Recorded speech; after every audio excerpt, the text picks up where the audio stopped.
da campeira. Essa é a escola.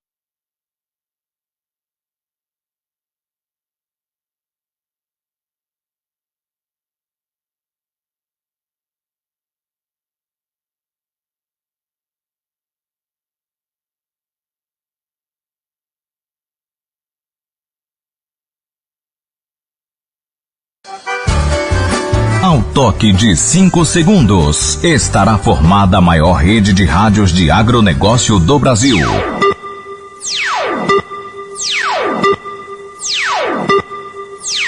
No ar, a voz do campo. Você sabe de onde eu venho? Venho do morro, do engenho, das selvas, dos cafezais, da boa terra do coco, da choupana onde um é pouco, dois é bom, três é demais. Venho das praias sedosas, das montanhas alterosas, do Pampa, do Seringal, das margens crespas dos rios, dos verdes mares bravios, da minha terra natal, da nossa terra para toda a terra.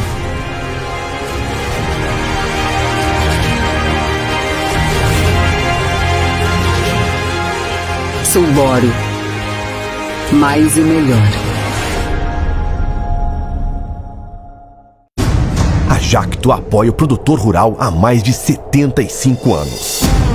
Oferecemos uma ampla linha de produtos, de ferramentas para poda e pulverizadores portáteis a máquinas de grande porte para pulverização, adubação, plantio e colheita de café. Nossas soluções para agricultura de precisão e agricultura digital também promovem uma produção sustentável em mais de 100 países. Jacto, sempre ao lado do produtor. Independentemente do que acontecer, o produtor rural nunca desiste. E há mais de 40 anos, nós da Bioquim ajudamos o agricultor a escrever esta história. Presente em mais de 50 países, somos líderes do segmento na Itália e um dos principais fabricantes de fertilizantes e especialidades da Europa. Tecnologia, inovação e qualidade que chegaram ao Brasil em 2008. Nosso portfólio conta com mais de 100 produtos para atender às necessidades do campo. Desenvolvemos produtos especiais para diferentes culturas.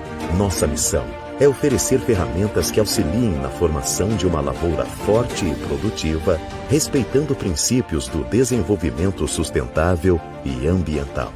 Produzimos também micronutrientes e macronutrientes. Acreditamos que uma lavoura com uma nutrição equilibrada e fisiologicamente fortalecida poderá suportar qualquer adversidade. Conte com a Bioquim para superar todos os desafios na busca pela produtividade. Bioquim, tecnologia e inovação a serviço do produtor rural. Há quase 7 décadas, uma semente foi plantada no solo de Coxilha. Essa semente criou raízes fortes na região e gerou frutos que impactam a vida de milhares de pessoas.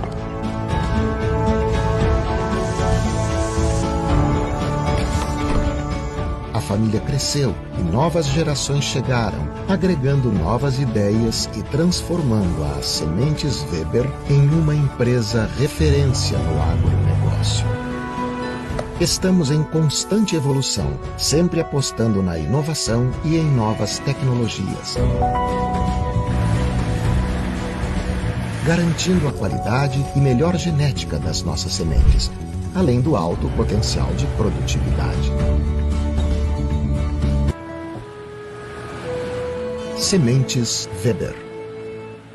Hoje, um sonho cultivado a muitas mãos, a Vanás Sementes completa 50 anos de crescimento, pioneirismo, tecnologia e qualidade ligada à produção agrícola. Nossa história é contada em cada semente que nasce dessa terra e chega às mãos do agricultor. São sementes de alta qualidade, produzidas através de técnicas de conservação e fertilização inovadoras. Em cada uma delas, o selo Vanás garante a qualidade. Nossa infraestrutura de produção é completa e acompanhamos cada processo desde o princípio. Com unidades de beneficiamento e armazenagem de última geração, resfriamento automatizado e controle rigoroso nos processos de produção. Com os melhores parceiros, conta com ampla capilaridade de nossa rede de distribuição em mais de 5 estados. E damos prosseguimento a esse acompanhamento e desenvolvimento com nossa assistência técnica no pós-venda, esclarecendo dúvidas e apresentando as melhores soluções para a produtividade da lavoura. 50 anos, lembrando do passado, olhando para o futuro. Minhas mãos sempre estarão por perto, cultivando sonhos através das sementes.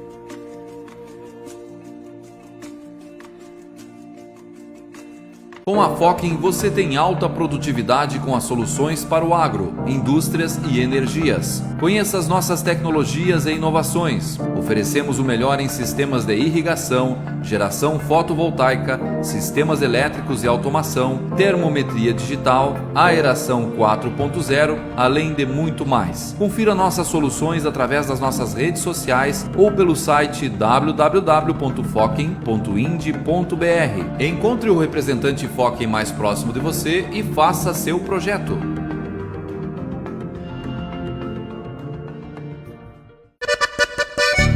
A Hidrogel é uma empresa que atua há 42 anos no mercado de poços artesianos. Durante 12 anos perfurou em poços de petróleo para a Petrobras e, por este motivo, domina tecnologias avançadas, o que permite resultados de poços muito mais produtivos e eficientes. Agora com filial em Santiago, com o fim de atender toda e qualquer necessidade em poços artesianos na região. Pensou em poços artesianos? Não se aventure. Chame a Hidrogel. Contato 55 999 96 24 30.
Bom dia, pessoal.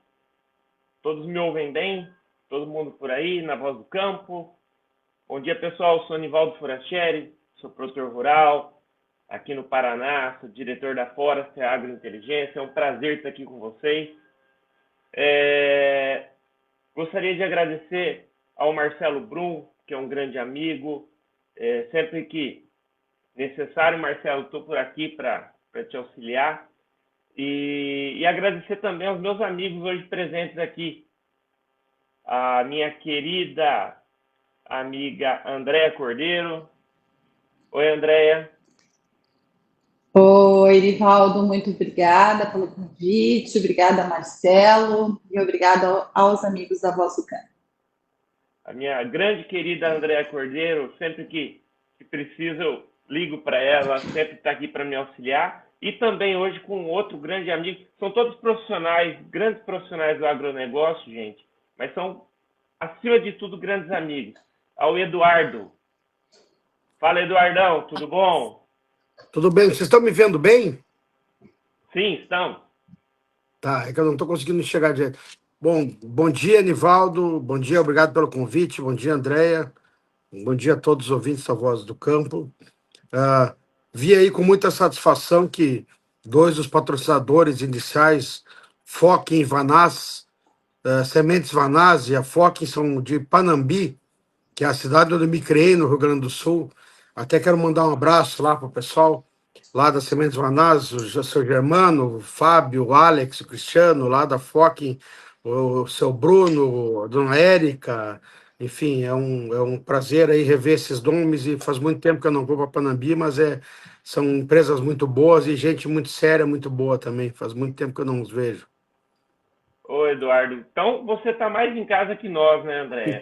Eu só não estou com chimarrão aqui, estou com café, porque aqui nossa região é do café. Mas esse Brasil é lindo, é o Brasil do agronegócio.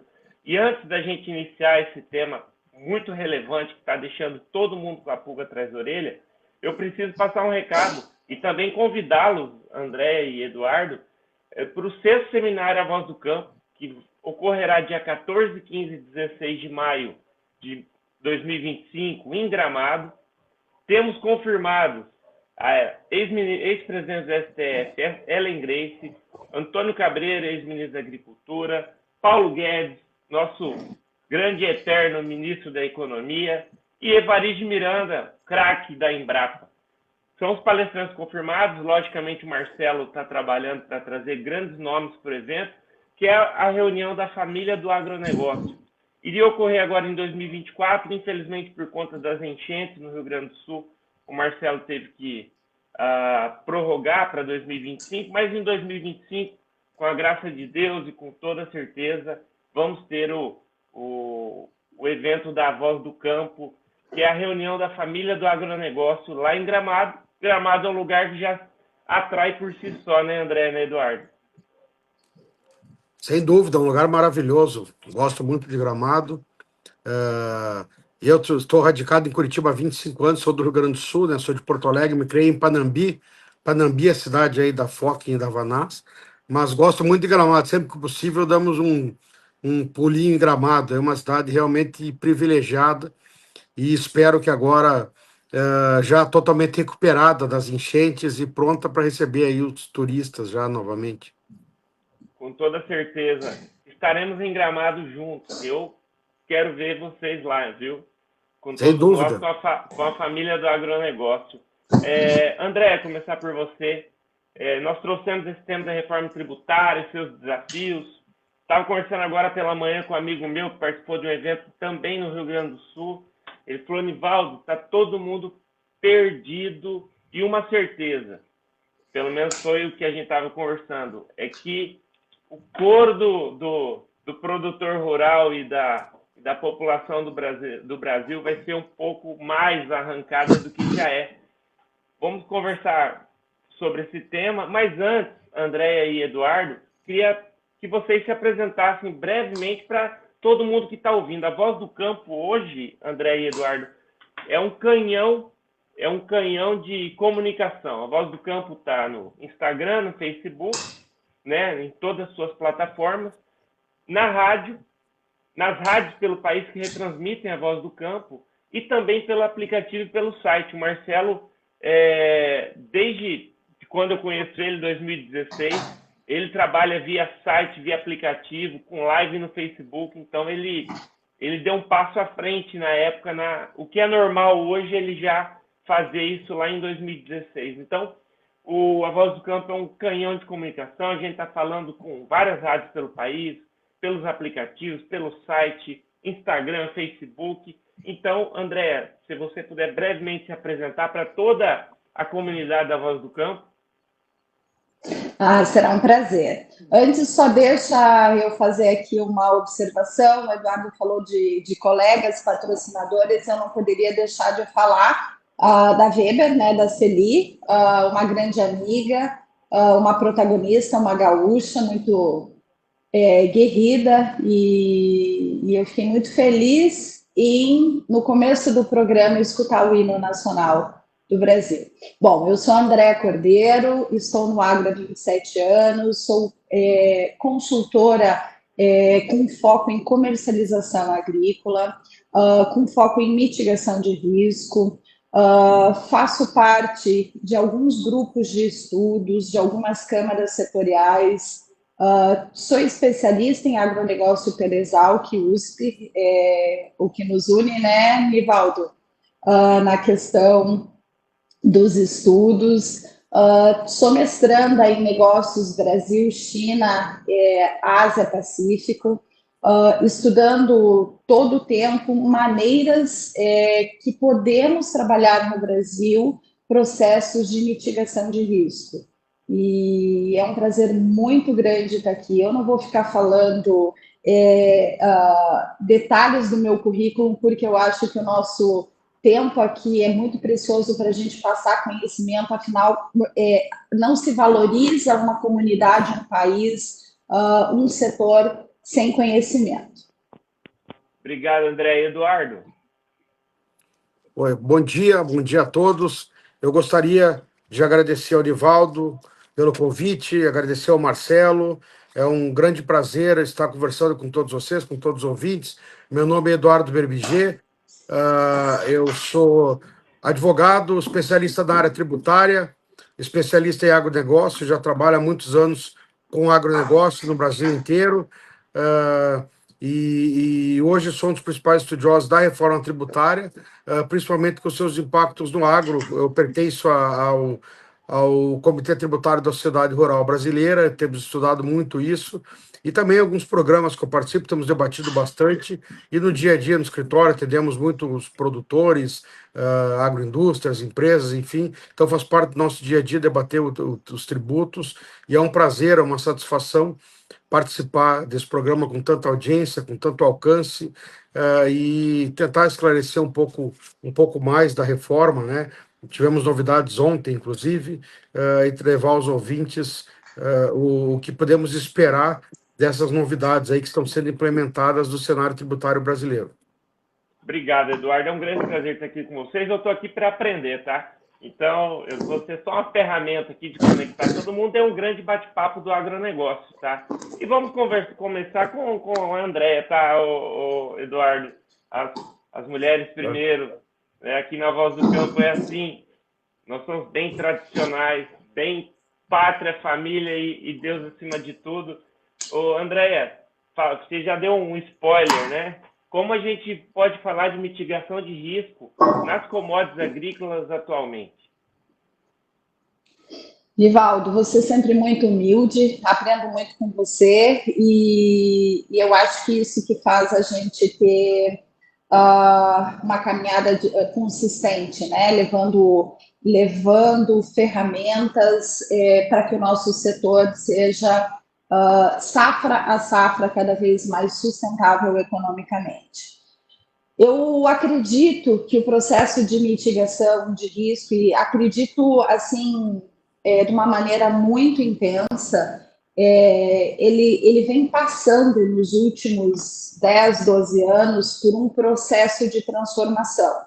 Quando a gente compara o setor brasileiro dentro da porteira com o setor lá nos Estados Unidos, nós tínhamos ali um degrau, como se diz, né, um gap muito grande entre as ferramentas do que as famílias produtoras lá nos Estados Unidos usavam para se proteger, porque a gente via aqui Eu acredito que de 10, 12 anos para cá, o agronegócio brasileiro, da mesma maneira que ele vem se transformando com qualidade, com insumos, do que é aportado no solo, no manejo, em toda essa administração que as famílias fazem, eu acredito também que esse processo vem evoluindo.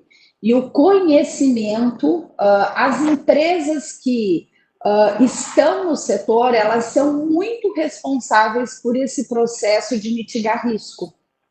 Por quê?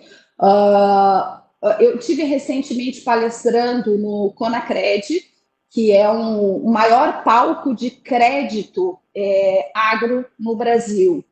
E o crédito brasileiro, o crédito para os produtores, na realidade, ele é muito fomentado pelas próprias empresas, pelas tradings que estão aqui. Tradings o que são? São empresas que compram o nosso produto e que exportam ou que importam de acordo com uma necessidade. Então, nós estamos aqui falando de commodities. Então, o crédito brasileiro é muito fomentado por elas. E a maioria delas vem com uma cultura ou norte-americana, ou europeia, ou asiática. E esse processo de transformação vem justamente no momento onde os brasileiros precisam entender quais as formas seguras, não só de você plantar, de você cuidar de uma safra, mas sim de você traçar estratégias. Então, assim, a gente mitiga risco de várias maneiras. E assim, como especialista em comercialização, muitas pessoas pensam que eu vou falar apenas do hedge e de determinadas formas de negociação, de leituras de contrato, enfim, mas não. A gente mitiga risco dentro de um processo olhando, pulverizando compradores da nossa safra. Haja vista aí o número grande, né, de RJs que nós temos alastrados pelo Brasil. Essa semana mais uma grande, né, no Mato Grosso, e nós temos operações com seguros de safra, que é uma mentalidade que foi implementada, foi impulsionada no governo passado, e que não deve ser esquecida. Nós podemos falar em operações de trocas. Hoje, né, o nome chiquetoso que o mercado dá para essas operações é barter.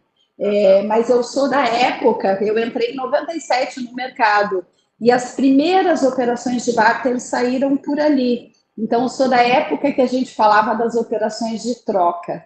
Então, nós temos muitas maneiras dos produtores mitigarem risco. E o que é mitigar risco, Nivaldo? Vamos falar aqui, desmistificar esse nome. Muita gente acha que mitigar risco é minimizar ele, zerar ele. Não.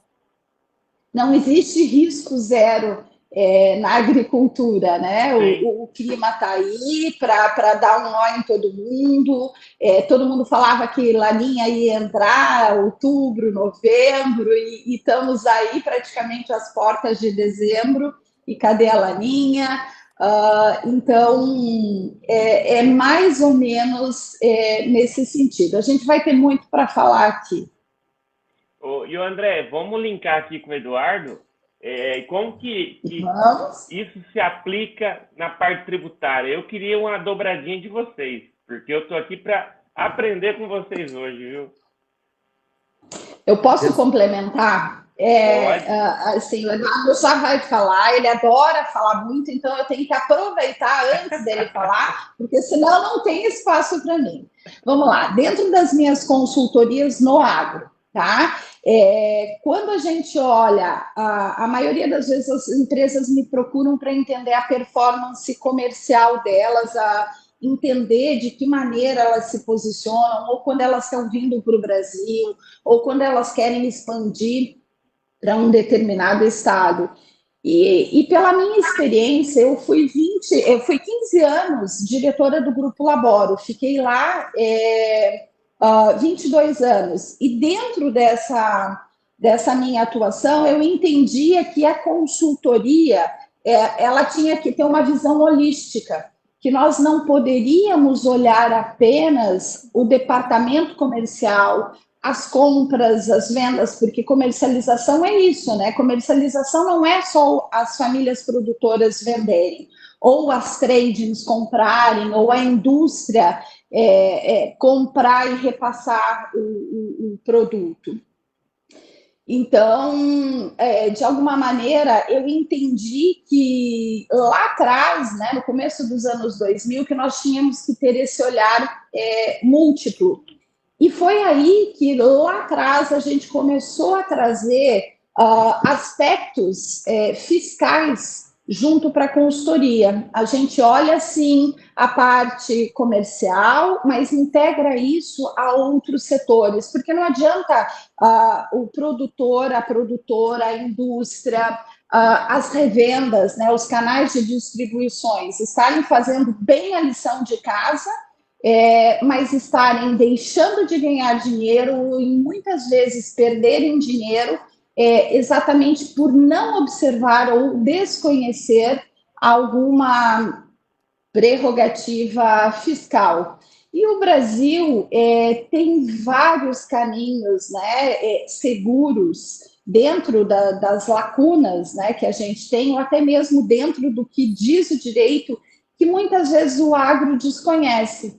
E é aí que eu digo, como processo de mitigação de risco, casa muito bem com a parte tributária, e a gente tem trabalhado isso de uma maneira muito, muito boa já há mais de 20 anos, e é isso que o Eduardo vai falar. Muitas vezes as empresas do agro não observam possibilidades, e é a nossa grande responsabilidade mostrar, olha, ao invés de vender para dentro do Estado, venda para fora do Estado, olha, pulveriza, muda a modalidade de contrato, mas também muda o teu sistema fiscal nesse ou naquele ponto. E o Eduardo vai falar sobre isso para a gente. André, não me deixe esquecer da gente, ao final, dar aquele gostinho para o produtor, fazer um apanhado, um overview aí dos preços e a tendência para a soja, que está deixando todo mundo também nervoso, né? Super safra, vem novamente super safra. E o pessoal está falando de soja abaixo de R$100 na safra ano que vem, o produtor já começa a coçar a cabeça. Mas aí a gente deixa para o finalzinho, aquele gostinho final para todo mundo, que falar de preço de soja, e isso é muito importante para o produtor. Eduardo, seja bem-vindo na Voz do Campo, Eduardo. IVA, eu vou pagar 2 vezes. O que vai acontecer com a relação de consumo brasileira? E quando a gente fala em relação de consumo, a gente também está falando do setor do agro, porque o produtor rural também é um consumidor de alguns serviços e produtos. Como que impactos gerais dessa reforma, Eduardo, como que isso vai impactar aí no agronegócio para quem está nos ouvindo? Bom dia, Nivaldo, mais uma vez muito obrigado pelo convite. O impacto é muito grande no setor do agro. E o que impacta no setor do agro impacta no Brasil inteiro, né? O agro é 30% do nosso PIB, né? Quase 50% da nossa balança comercial. E não podemos esquecer que o agro produz alimentos, né? Então, o impacto no agronegócio acaba sendo impacto na gôndola do supermercado, no consumidor final e em quem faz aí quem convive no dia a dia com os preços, enfim, com os aumentos. O que acontece? A reforma tributária que está sendo gestada, né, concluída agora a primeira etapa pelo governo, para os ouvintes que ainda não têm o contato com isso, é uma reforma nos impostos sobre o consumo. O que acontece? Nós vamos substituir 5 impostos existentes por 2 ou 3. 2 ou 3, porque são 2 sempre, e 3 em alguns casos. Nós vamos pegar IPI, PIS e COFINS, que são 3 tributos federais, ICMS, que é um tributo estadual, e ISS, que é um tributo municipal, e substituir pela CBS e pelo IBS. A CBS é a contribuição sobre bens e serviços, IBS é o imposto sobre bens e serviços. Esses dois formam o IVA, né? Para o nosso ouvinte entender, quando ouvir falar em IVA não existe o IVA. O IVA é a soma desses dois tributos, é o IVA dual. Por que IVA? IVA é imposto sobre valor agregado.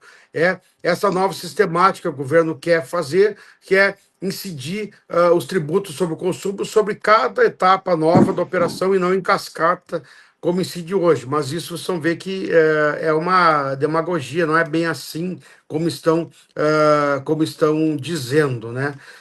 Então, vão sair esses 5 tributos, vão entrar esses 2 novos em substituição e mais um que é o imposto seletivo. O imposto seletivo é o chamado imposto do pecado.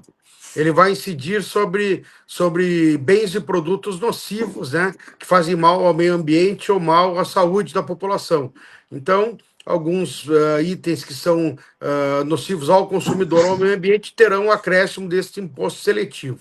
Então, isso já está avançado, foi votado no Congresso, na Câmara Federal, aprovado. Agora, no Senado, ontem, essa novidade que eu estou dizendo que nós temos, ontem, o Rodrigo Pacheco disse que agora, dia 4 de dezembro, quarta-feira que vem, o relatório será apresentado no Senado e dia 11, que é na outra quarta, será votado e aprovado. O que acontece? Os impactos. Isso foi feito de uma forma muito rápida, sem a devida discussão, porque é uma mudança significativa, uma mudança muito profunda, e não foi discutida da forma adequada. Os impactos para o agro. Hoje, o agronegócio, nesse tributo sobre consumo, como ele trata de alimentos, e um dos princípios do tributo sobre consumo é a essencialidade, então, quanto mais necessário, básico, um bem para a população, menor deve ser a sua alíquota, e até por questões também de competitividade com o mercado externo, o agro tem situações privilegiadas no que diz respeito aos tributos sobre o consumo. Então, muita coisa é zero ou tem isenção, tem privilégios tributários nessas questões. Então, nós temos uma alíquota média nesses tributos hoje de 4%, 3,8% mais ou menos no agronegócio. No atual cenário, no próximo cenário, no cenário projetado, nós vamos ter uma previsão de 10,65% a 11,2%. Já vou explicar essa diferença. Mas vocês podem ter uma ideia da mudança. Nós vamos passar aí de 3,8%, 4% para 10,65%, 11,2%. Dá quase 3 vezes mais. Então, é muita coisa. Por que pode ter essa variação?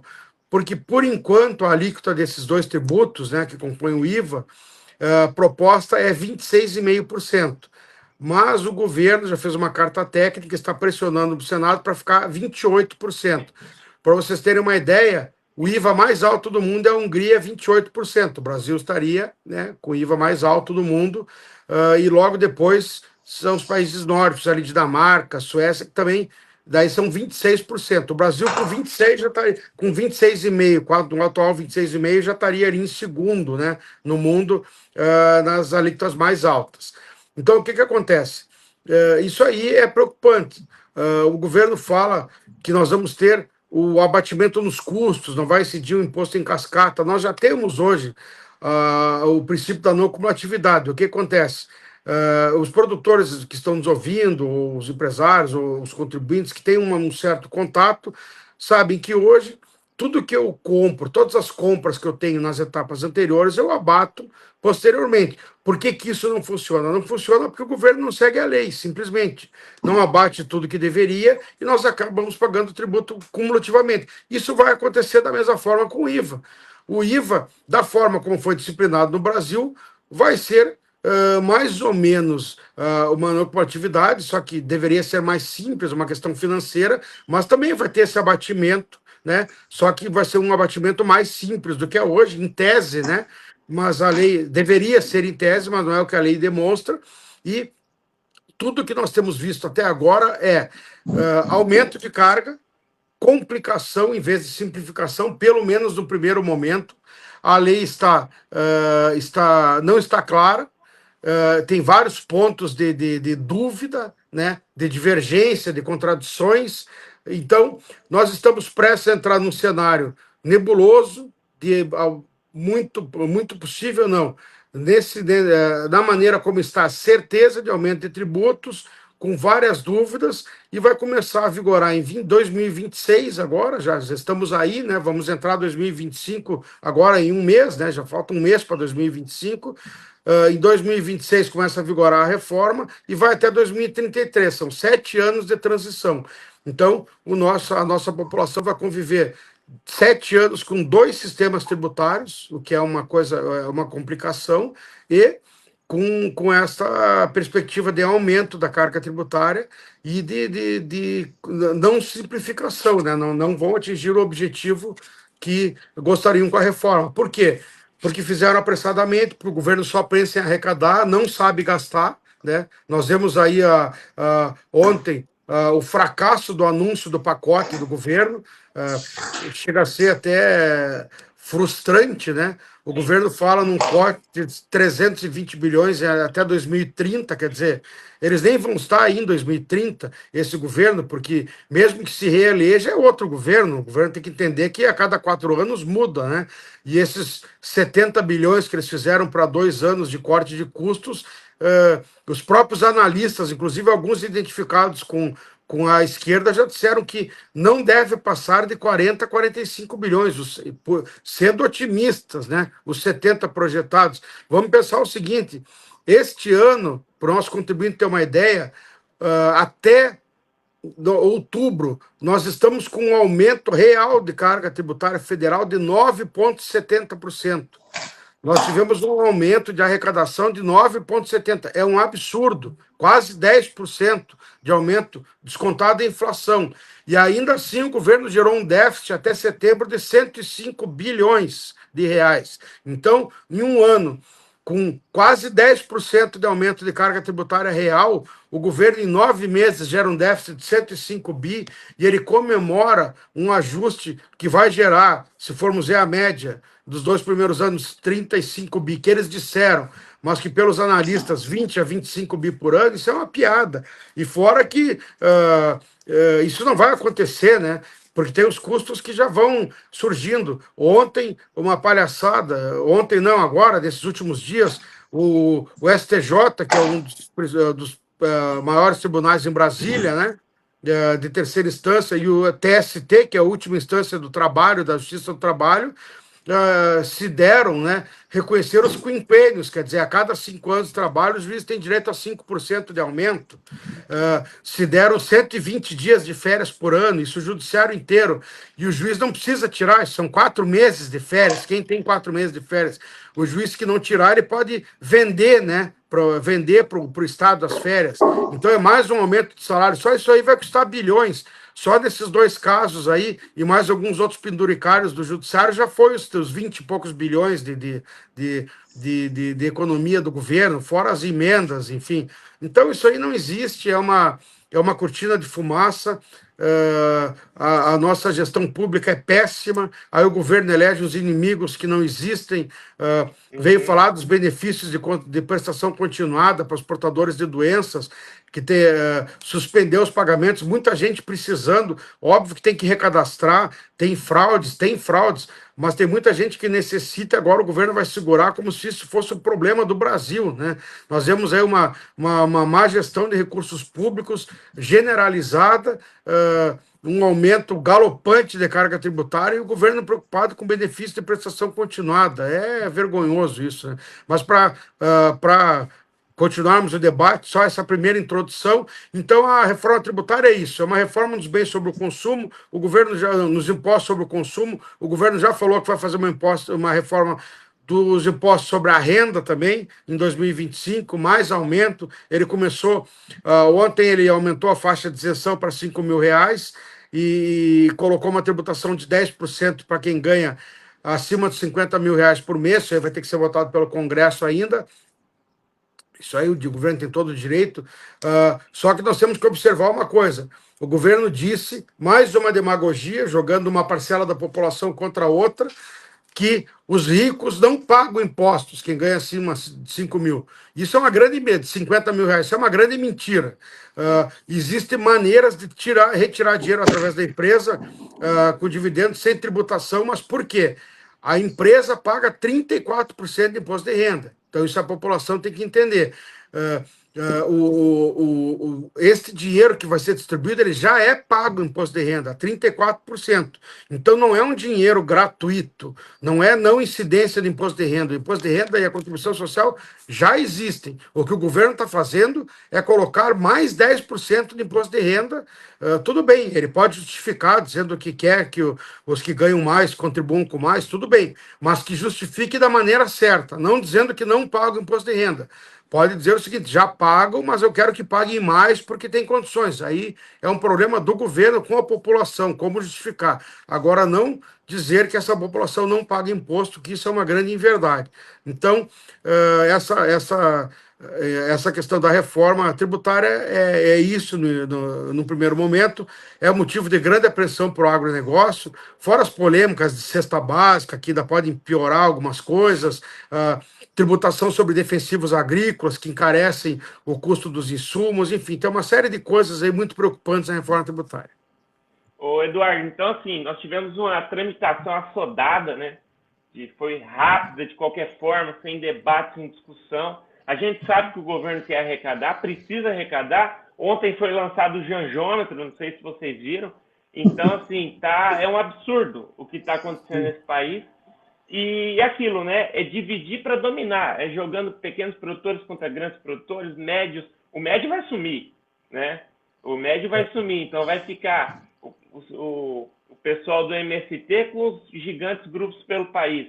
E a gente sabe que 80% da produção de soja é realizada por pequenos produtores no país. Então, enfim, a carga está grande, a conta está ficando enorme e a gente tem a tramitação assodada, produtor rural, indústria, revenda, todo mundo vai ser atingido em cheio por essa reforma, que de fato não é a reforma, né? Eles estão arrumando uma forma de modernizar, entre aspas, para aumentar a carga tributária e arrecadar cada vez mais. A ânsia arrecadatória do governo é muito grande, e você trouxe um dado interessante, né? Teremos um IVA de países nórdicos, com um serviço para a população de países africanos. É um absurdo, né, Andréa? Exatamente. E quando o Eduardo comentou, o público, né, que está vendo deve ter visto a minha reação. Quando o Eduardo falou assim, o governo não sabe gastar, isso gera comentários até de uma outra ordem, né? Parece até um meme em palavra, porque assim, ele não sabe gastar da maneira como ele deveria e com os princípios que ele deveria ter com o dinheiro que ele arrecada, que é o nosso dinheiro do nosso trabalho, né? Que deveria criar a sustentabilidade econômica para todo o país. Mas olha só como ele sabe gastar. A gente tem um gasto de dívida pública, de dívidas, gasto com os juros da nossa dívida externa nos últimos meses, enorme, crescente, aí da ordem de 870 bi. A gente tem um déficit nominal da ordem do quê? De 223 bi. Nivaldo e Eduardo, isso tudo levou o Brasil aí num momento, agora, estamos falando de notícias infelizmente, muito atuais. O Brasil tem um déficit de 1 trilhão, né? Ultrapassou o 1 trilhão. Então, todo esse cuidado que nós não tivemos, né, na reforma tributária é a mesma falta de cuidado com o dinheiro que está sendo arrecadado, né? Porque, assim, um déficit nominal de 1 trilhão para deixar todo mundo atordoado mesmo. E o governo não... Pode falar, Eduardo, fica à vontade. Não, você ia perguntar alguma coisa? Não, pode continuar, depois eu entro aqui. Eu ia dizer que o governo não entende que o nosso sistema tributário faliu. Por que faliu? Nós temos aí contingências, né? Nós temos dívida ativa da União, que o próprio governo federal, eu até acho exagerado os números, falou em 8 trilhões, de 8 a 12 trilhões, isso antes da reforma, né? Eu acho que eles falaram interesse para dizer que queriam acabar com o contencioso, falaram até em 12 trilhões e meio, dá mais do que um PIB. Não sei se é tanto, mas nós temos aí certamente um PIB em discussão tributária. Aí 10 a 12 trilhões de dívidas. É muito. O que que isso mostra? O nosso empresário brasileiro é sério, ele não faz uma empresa para não pagar tributos, isso mostra que não suporta mais a carga tributária. E o governo faz uma reforma com viés de alta e mostra que está aumentando, porque 9,7 esse ano, qual é o objetivo?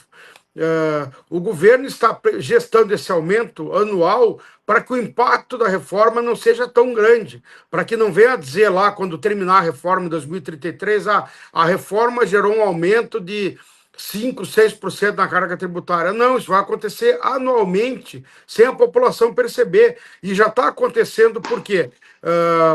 Para os nossos telespectadores terem uma ideia, vai ser criado um grande comitê chamado Comitê Gestor, que vai gerir o dinheiro do IBS, que é esse Imposto sobre Bens e Serviços, que vai substituir o ICMS e o ISS, que são os impostos estaduais e municipais.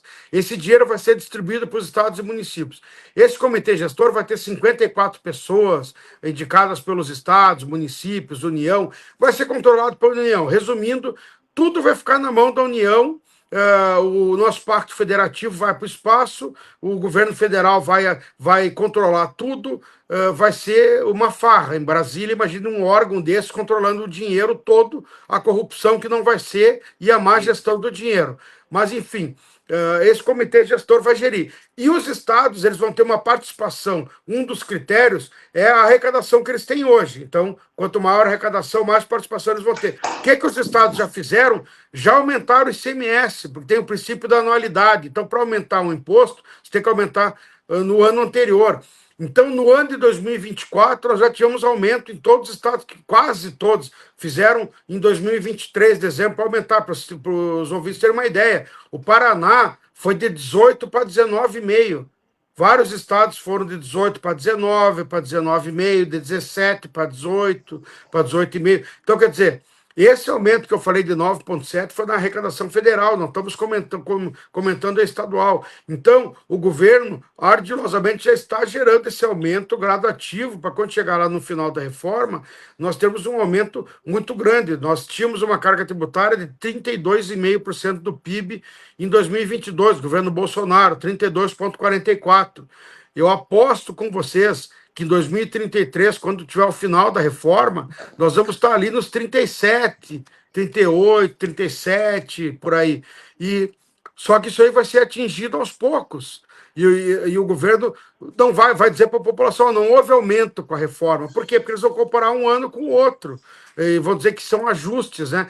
E para gastar mal, para jogar esse dinheiro fora, e não entendem que a população já chegou num limite. Tanto que nós temos esse alto nível de endividamento, de execuções fiscais, em uma população séria. As empresas não pagam porque não têm condições. E o Nivaldo tocou num ponto essencial, que são os produtores rurais, que eu não posso esquecer de falar. Sim. Na reforma, tudo indica que vai ficar muito difícil o produtor operar na pessoa física, né? Vão ter que aderir ao sistema, ou pelo menos existe um sistema que vai ser o produtor, pessoa física, aderindo ao sistema de contribuinte do IBS e CBS. Por quê? Porque senão ele fica fora do sistema, ele não vai conseguir gerar créditos tributários para quem comprar o seu produto. Então ele deixa de ser competitivo.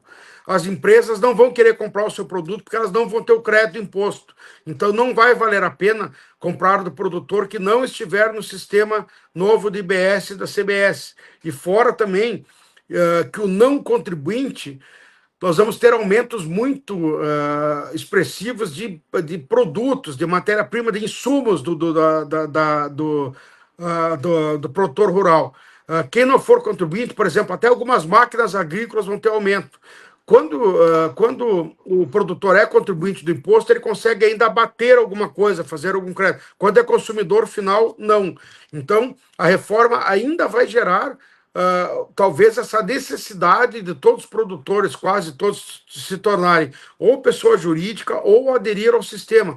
E isto é incremento de burocracia, necessidade de contabilidade mais custosa, mais detalhada. Então é uma série é o governo criando mais burocracia, mais dificuldade para o homem do campo, mais custo.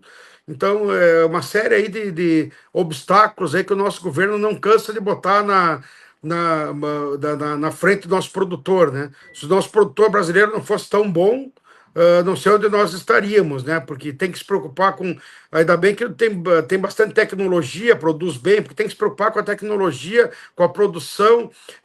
Aí a nossa logística ruim, custo trabalhista, tributário, falta de dinheiro, de financiamento, e ainda tem que ficar olhando para o clima, para o céu, o preço da soja. É um monte, né, Nivaldo e André? Sim. Ô, Eduardo, o que me preocupa é como você estava dizendo, né? É o exemplo, né? O prefeito lá do interior olha para o governo federal, aquela gastança, aumento de impostos, o que ele vai fazer ali no seu município? É a mesma coisa, não vai tomar conta do dinheiro, que não é público, né? Como dizia a Margaret Thatcher, né? É o dinheiro do pagador de impostos, não é dinheiro público, né? Não é contribuinte, eu não contribuo, eu sou obrigado a pagar. Mas, enfim, então... É o exemplo, o prefeito ali olha, aumento de imposto, aumento de gasto, ele faz a mesma coisa, o governador, mesma coisa.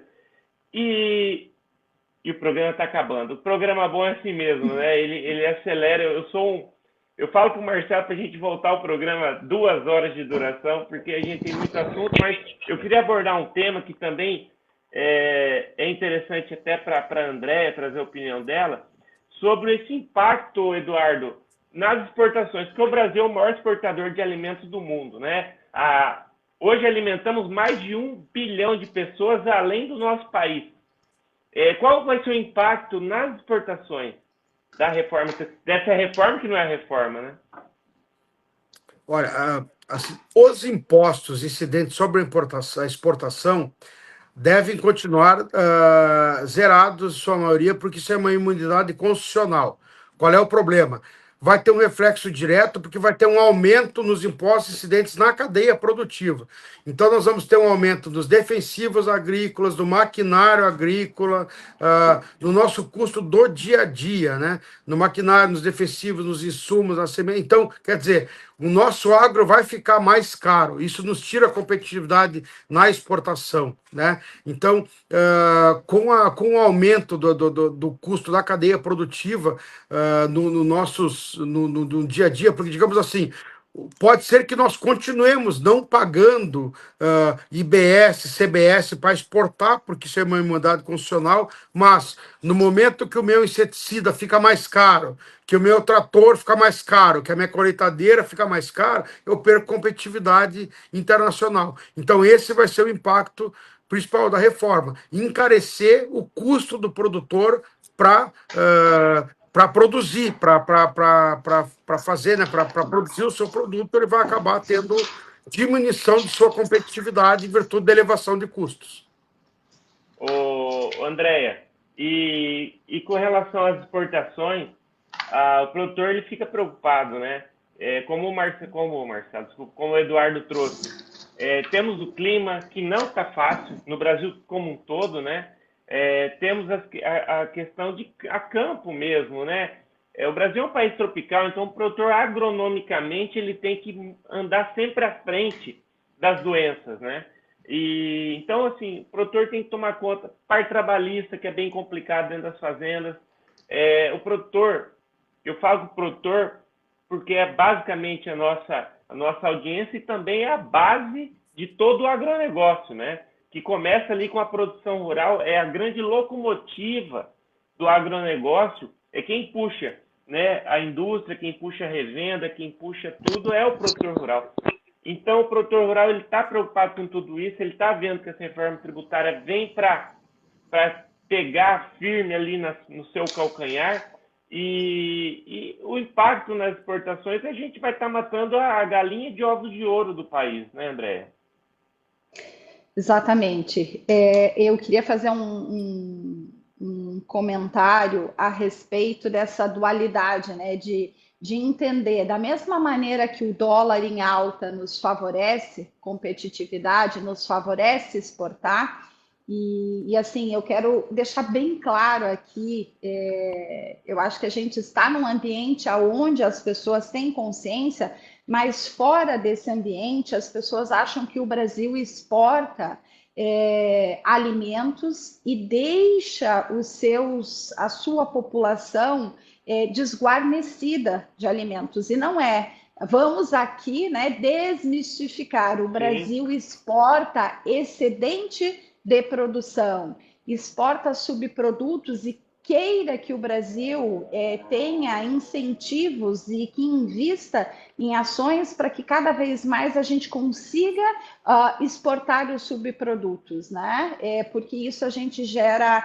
emprego no Brasil. Então, assim, vamos trabalhar essa dualidade, o dólar que sobe e que performa melhor uma commodity, uma exportação, também é o dólar alto que impacta na importação dos insumos, sejam eles os insumos para lavoura, para maquinário, para tecnologia, os combustíveis. Então, eu te diria assim que todos os players, todos os participantes de diversas cadeias do nosso agro, da agricultura, e de todos os participantes do agronegócio, indústria, serviços, comércio, tradings, precisam estar muito bem posicionadas, né, para tomarem as melhores decisões. Nunca foi fácil estar no agro, né, investir no agro. Se tem um amor, um carinho, eu digo, eu estou há 27 anos no agro e eu amo o que eu faço com verdadeira paixão, né? Eu fico feliz quando as minhas informações chegam de uma forma bem estruturada. Mas, assim, as exportações brasileiras, elas são o caminho para a sustentabilidade econômica do Brasil, e você sufocar isso é muito complicado. O Brasil só não vai exportar o mesmo tanto, bater recorde do volume de soja esse ano. Por quê? Porque, infelizmente, nós tivemos uma grande quebra, né? Mas o Brasil está aí, mês a mês, exportando milho, exportando soja, e a gente precisa desse fluxo financeiro, porque senão as contas também não fecham, né?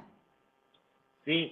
E, André, só para a gente não deixar o nosso telespectador, ouvinte, enfim, internautas, a Voz do Campo é um canhão de comunicação, né? Você consegue trazer um overview aí dessa safra 24-25, alguns preços e tendências? Que depois eu vou com o Eduardo para a gente finalizar. Bom, vamos lá. Eu acho que é o ponto onde a gente veio de uma safra passada, de uma safra presente, né? Com muitas dores, muitos desafios, quebras. Estamos num momento de grandes problemáticas com relação ao crédito, isso a gente precisa falar. Um grande fluxo de RJs.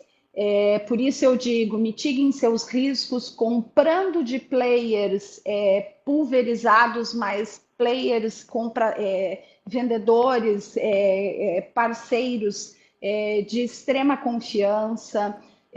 Coloque a sua safra, né, a sua produção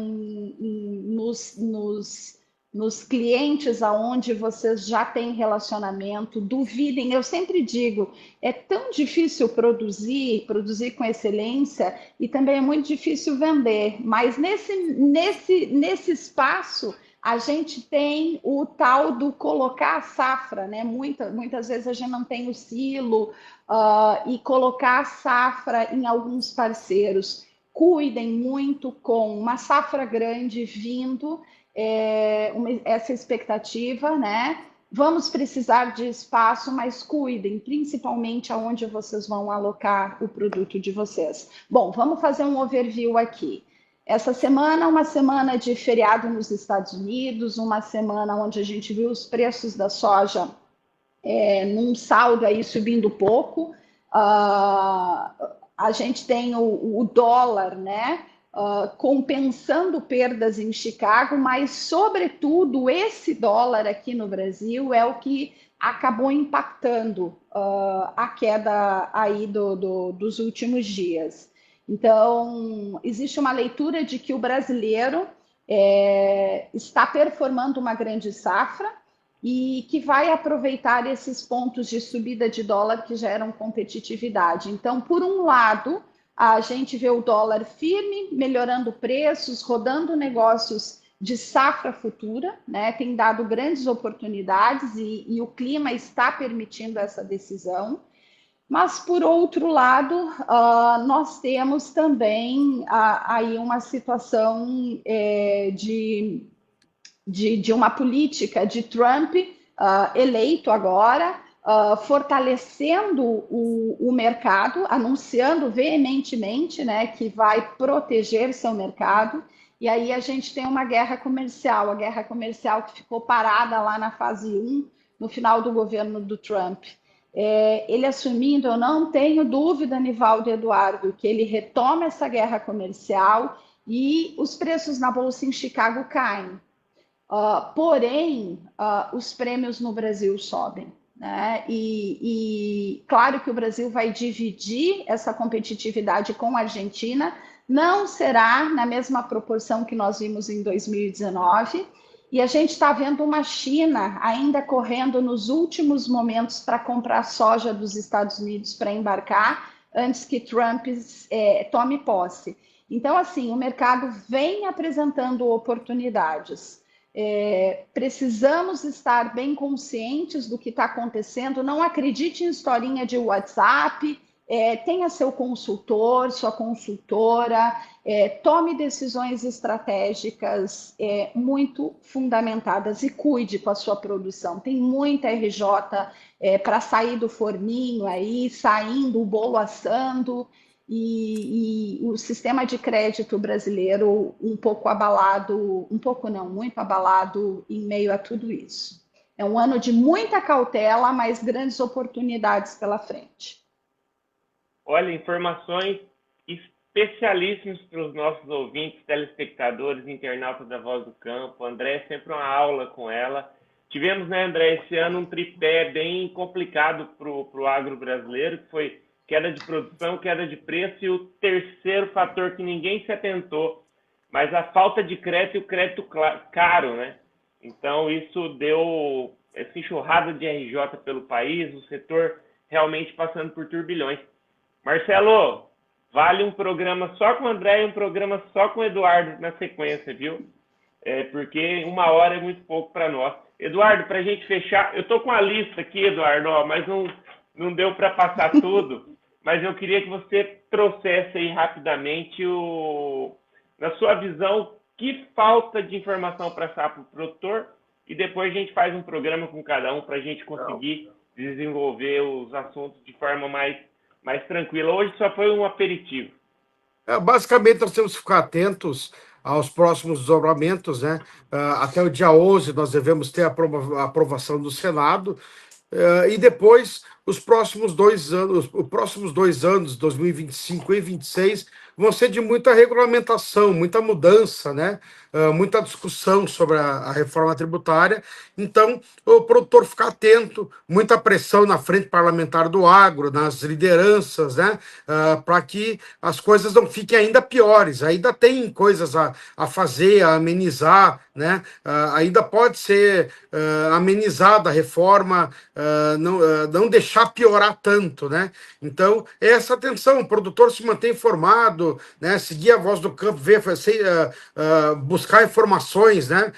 Quem quiser, o meu Instagram, Eduardo Berbigê, sempre tem, ou a Berbigê Advogados do escritório, sempre tem, onde a gente vai estar falando, a gente sempre coloca as notícias, tudo que aconteceu a gente coloca lá, e sempre a gente divulga não só os nossos, mas outros fóruns de discussão, a gente divulga congressos que falam da área da reforma, não só que às vezes a gente nem participa, mas divulga congressos interessantes. E eu acho que o produtor rural e o empresário do agronegócio deve procurar essas informações, vá atrás da notícia, se informe, porque o impacto vai ser grande, cobre das lideranças, cobre dos políticos, porque nesses próximos 2 anos ainda tem alguma coisa a fazer para que a situação não fique tão ruim, quer dizer, já está ruim, mas que não piore ainda mais. Eu gostaria de agradecer, estamos à disposição, estou à disposição para voltar quando vocês quiserem, para falar mais sobre isso. Vamos ter outras informações, ainda mais precisas, assim que aprovarem tudo. Vai ser um ano de atenção, né, de vigilância na área tributária, para ver aí tudo que vai passar nessa reforma. E muito obrigado pela oportunidade, Nivaldo, Marcelo. Obrigado pelo espaço, obrigado pela. É muito importante vocês trazerem esse tipo de informação e de discussão. Obrigado, Andréia, mais uma vez, por estarmos juntos, pela oportunidade. Foi realmente uma grande satisfação participar com vocês do programa e poder discutir esses assuntos tão importantes. E realmente foi esclarecedor e é de fundamental relevância poder informar, né, os produtores e, enfim, os ouvintes sobre alguns desdobramentos, algumas coisas aí que estão acontecendo no nosso Brasil e na nossa legislação. Eu que agradeço, Eduardo. Então, pressão, gente. Pressão nos sindicatos, pressão nas federações, pressão na CNA, pressão nas AproSojas, Frente Parlamentar da Agropecuária, pressão dos produtores, pressão de toda a cadeia, para que o maior, melhor e mais lucrativo setor desse país, aquele que alimenta mais de 1 bilhão de pessoas no mundo, não seja tão impactado pela essa reforma desastrosa aí que o governo, como tudo que ele faz, né, é desastroso. Andréia, o Eduardo falou das redes sociais dele, queria que você colocasse as suas também, para o pessoal seguir todo mundo. Bom, vamos lá. Eu estou no LinkedIn, Andréa de Souza Cordeiro, estou no Instagram como Andréa de Souza Cordeiro, no Twitter também, lá desde 2011. E também não deixem de seguir o Mulheres do Agronegócio Brasil, que é um movimento que nós idealizamos lá no início dos anos 2000, que tenta, de alguma maneira, trazer conhecimento para as profissionais que atuam dentro e fora da porteira.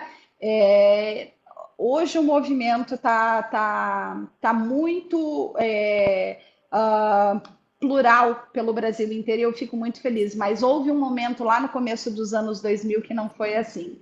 Então, Mulheres do Agronegócio Brasil, que faz a campanha Lenços do Agro, que muitos de vocês participam, e estou à disposição para todos vocês. Quem quiser falar aí depois do programa, trocar ideia, Nivaldo, é sempre um prazer estar aqui contigo. E Marcelo, muito obrigada pelo convite.